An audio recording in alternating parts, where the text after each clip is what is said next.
جو north cap بنا ہوا ہے اس میں چھوٹا سا شہر ہے، وہاں گیا تو وہاں بھی مجھے صومالین ملے اللہ کے فضل سے، ان کا ہم 15 کے قریب مسلمان یہاں موجود ہیں اور نمازیں زندہ ہیں، ذکر زندہ ہے، تلاوت زندہ ہے۔ تو یہ کھمبوں کی طرح اللہ نے آپ کو پوری دنیا میں گاڑ دیا ہے، پیچھے تبلیغ کا کام وائرنگ کرتا جا رہا ہے اور یہ وائرنگ ہو رہی ہے، وائرنگ ہو رہی، جس دن یہ وائرنگ مکمل ہوگی اللہ کا بٹن دبانا اور ہدایت کا آنا کوئی بڑا کام نہیں ہے۔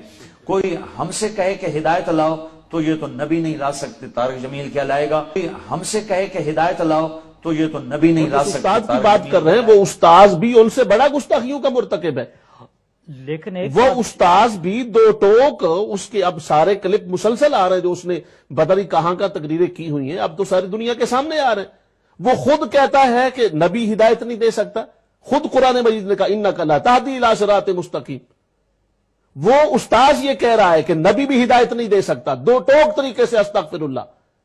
قرآن مجید میں اِنَّكَ لَا تَهْدِي إِلَىٰ صِرَاطٍ مُسْتَقِيمٍ ایک منکر قرآن ہو کر اور قرآن مجید کی صریح تعلیمات کی خلاف ورزی کر رہا ہے، اور ہم اس بات سے شرپسندی کوئی اپنا کرے گا یا باہر کا کرے گا؟ امپریشن کس بات کا نام ہے؟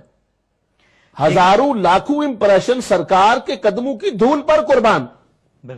ہم کیا کہہ رہے ہیں؟ ہم یہ کہہ رہے ہیں بندہ غلطی کر سکتا ہے، اس کا مطلب ہے بندے سے غلطی ہوتی، آپ جائیں گاڑی ٹکرا دیں، آپ جائیں کسی کو جو مرضی کہہ دیں تو آپ بعد میں کہنا کہ ٹھیک ہے جی میں نے معافی مانگ لی۔ آپ کی تو ایک کلپ نہیں ہے، ان کی تو اب سارے کلپ ہی کلپ ہو گئے ہیں، سوشل میڈیا بھرا پڑا ہے ان سے، اور اس کے جو منٹور ہیں اور اس کا استاد ہے اس سے جتنی بھی انہوں نے گستاخیاں کی ہیں، انحراف قرآن پاک کیا ہے، انکار قرآن پاک کیا ہے، تصریحات کا انکار کیا ہے، سرکار کی گستاخیاں کی ہیں، وہ درجنوں کی شکل میں اس وقت سوشل میڈیا میں اس طرح کے بندوں کا ذکر کرنے کی ضرورت ہی نہیں ہے، کیونکہ اس کے جتنے کلپس ہیں وہ آپ خود پڑھ کے دیکھیں، اس کو سن کے دیکھیں۔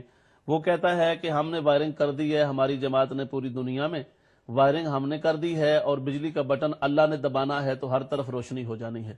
اور آگے کہتا ہے کہ ہدایت تو اللہ کا نبی نہیں دے سکتا، میں کہہ دوں گا۔ یعنی استغفر اللہ، اس ساری بات کرنے کے باوجود اللہ معاف کرے، میرا اگر موازنہ کرنا ہے تو مہربانی فرمائیں کسی ایسے بندے سے کریں کہ جو کم سے کم میرے لیے بھی اعزاز کی بات ہو۔ ایک ایسا بندہ جس کا کام ہی اور کوئی نہیں ہے کہ بات کر کے آخر پر آ کر کبھی امام حسین کو معاذ اللہ پاگل کہتا ہے، استغفر اللہ، کبھی کسی کو کچھ کہتا ہے، کبھی سرکار کی بارگاہ میں کہتا ہے کہ ان کے چھوٹے بڑے اگلے پچھلے سارے گناہ معاف ہو گئے۔ سرکار کا یہ انداز تھا بات کرنے کا۔ پھر کبھی وہ سرکار پر کہتا ہے کہ اے اللہ تعالیٰ تو نیچے آ جا، میں تیرے پاؤں پکڑ رہا ہوں۔ یعنی وہ رب ذوالجلال کی بارگاہ، یہ قرآن و سنت کی تعلیمات ہے۔ اور پھر وہ رٹے رٹائے چار ہی لفظ ہیں، وہ یاروں میں رویا، گھروں میں رویا، مزاروں میں رویا، پرچاروں میں رویا، یہ تقریر ہوتی ہے۔ سرکار پاک اس طرح تقریر کرتے تھے۔ سرکار پاک کی تقریر کا انداز تو مکمل طور پہ انتہائی فصیحانہ بلیغانہ اور ان لوگوں تک بھی پہنچتا تھا اور سمجھ ان کو آتی تھی۔ تو ہم تو الحمدللہ انہی کی، اور وہ جس طرح دیوانوں کی طرح ہاتھ مارتا ہے، سرکار پاک صلی اللہ علیہ وسلم کے انداز میں، گفتگو میں وہ ایک جذبہ بھی موجود ہوتا تھا۔ اور صحابہ پاک بیان کرتے ہیں کہ جب سرکار تقریر فرمایا کرتے تھے تو آپ کے بغل مبارک کی سفیدی نظر آتی تھی، اور آپ کے شمل مبارک ہے، اس کا استاذ کہتا ہے جس کو کہتے جی اس نے بڑا کیا اور وہ اس کی تقریریں بڑی ہیں۔ کیا اس کی تقریریں؟ 10 تقریریں اس نے رٹا لگایا ہوا ہے، اور ان 10 تقریروں کے اسی لفظوں کو ہیر پھیر کر کے ادھر ادھر کر کے، جس میں وہ دیکھتا بھی نہیں ہے، اس میں کوئی مطالعہ کوئی وہ چیز شامل نہیں ہوتی، اس کی رٹی رٹائی تقریر ہوتی ہے، چند آیتیں چند حدیثیں اس نے رٹا لگایا عبارتوں کا، اور اسی پر وہ سارا کچھ کرتا ہے، اور اسی کے اندر گستاخیاں اپنی شامل کرتا ہے، ساتھ ساتھ کرتا چلا جاتا ہے۔ کہتا ہے کچھ نہیں ہوا، نبی ہدایت نہیں دے سکتا۔ سیدنا ابو ہریرہ رضی اللہ تعالیٰ عنہ نے اپنی والدہ ماجدہ کے بارے میں کہا تو سرکار نے کیا فرمایا کہ ٹھیک ہے دعا کرتے ہیں۔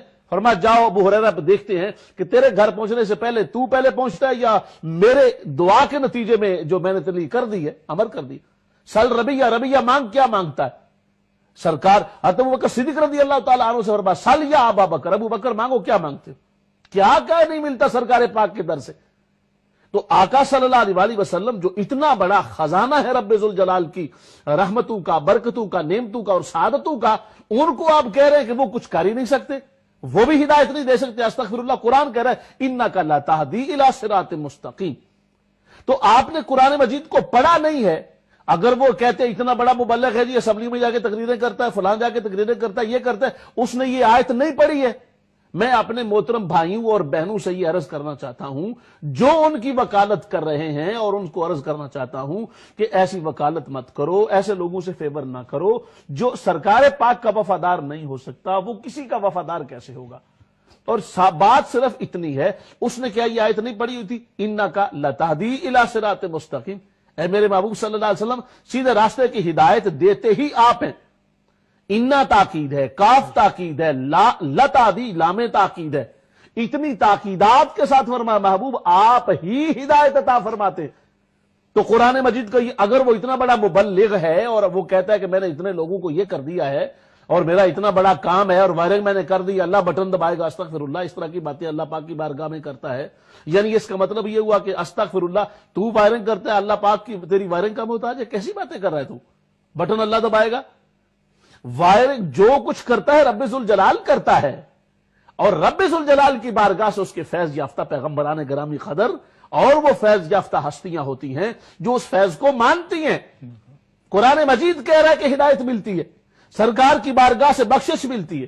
جو بھی آیا ہے سرکار پاک کی بارگاہ میں، وہ آیا تھا تو اور تھا، جب حضور کی بارگاہ میں آ گیا تو وہ بدل گیا۔